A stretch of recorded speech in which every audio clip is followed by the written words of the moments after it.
most of my talk is going to be focused on the comment that Pat had at looking at how can we prevent these issues from happening in the first place. Once we have development, once we have created these problems, we have runoff, we have to then figure out a way to deal with that. But if there's ways that we can have less runoff, less erosion, less of those things happening in the first place, then I think everything's better off all the way down the line. So that's where a lot of my focus is going to be on my talk today.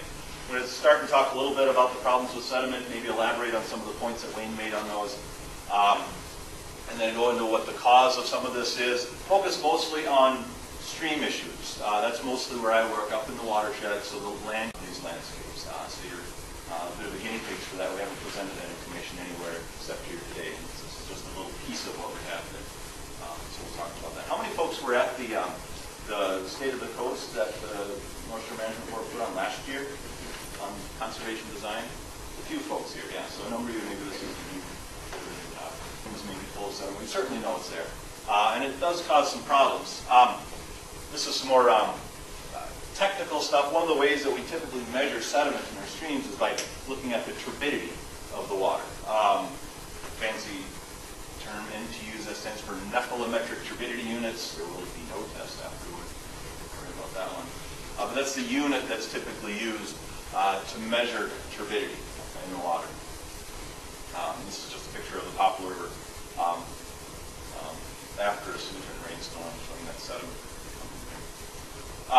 This is some more data from the Poplar River up the shore after a big storm last summer on June 6th, showing the spike in turbidity. These bars here are the rainfall amount. So we had, I should have added that up beforehand. So we had, at midnight, we had about 1/10 of an inch. At 1 a.m., we had another 5/10 there.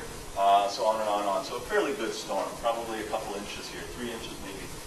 Quite high. It was up to about 3,000 NTUs at this point. And it stayed fairly high for a fair bit of time. From about 3 a.m. it started really going up down to about 8 a.m.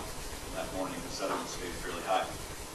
And when we see the importance of that is how it relates, or at least one of the reasons that it's important, is how it affects the fish that live there. And fish respond in some certain ways to the amount of sediment in the water and the duration of that dirtiness in the water. So, a little bit of dirt in the water for a long time, that's not too terrible. A lot of dirt for a long time is really bad. A lot of dirt for a little time can be really bad as well. So these are some of the things that happen to fish when they're in that sediment at different concentrations and over different periods of time.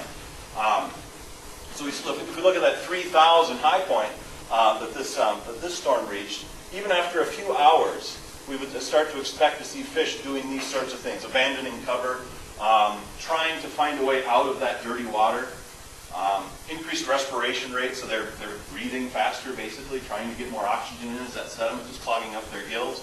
They're not eating, they're coughing too, trying to expel that sediment out of their lungs. So those are the things that we would expect to see fish doing at the level of sediment that we saw in the Poplar River at that event.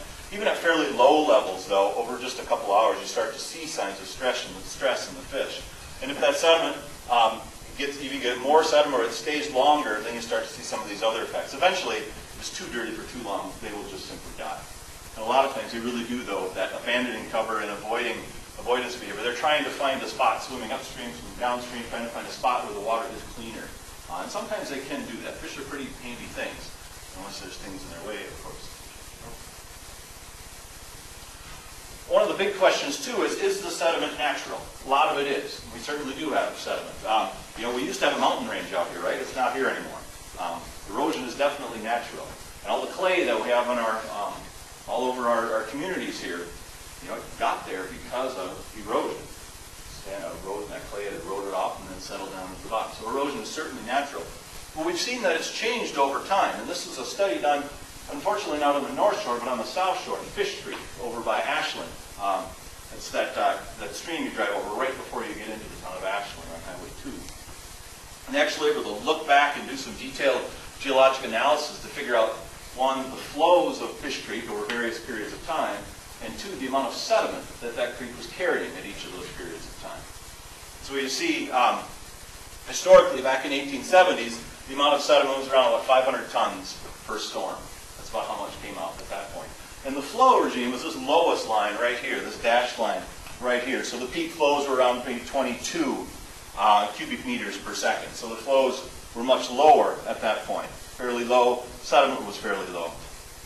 And the second period of time they looked at was in 1928, when almost all of the land was cleared, and there's also a significant amount of agriculture going on the land. So, you know, we really haven't had that kind of land use up here to the extent that they have. We certainly have in our past seen our forests cleared off. And what they found was that the flow was much higher, up near 70 rather than 22, and also the sediment was much higher as well, up near 3,000 tons per storm, rather than just 500 tons per storm. So as that flow went up, the sediment yield also increased pretty dramatically. Currently, we're somewhere between those two. So our flow is still about double what it was historically, much less than it was at the peak of that clearing of agriculture. And our sediment also is somewhere in between. So it's a little bit under 1,500 tons per storm. So we're better than we were 100 years ago or so. But we still aren't to that point where it was before the land clearing occurred. So basically the answer is, yes, some of it is natural. But there's a significant amount that also isn't natural. That's caused by the changes that we have made to the landscape. And again, that sediment is really tied to the flow, the amount of water coming off of the land. As you clear the land, you remove the forest, you take out those leaves and those tree canopies that would catch that water and hold it in place. You remove those roots that would break up that clay soil and allow some of that water to infiltrate down into the ground. And that water, instead of filtering into the ground or getting captured by the trees, would be running off the land.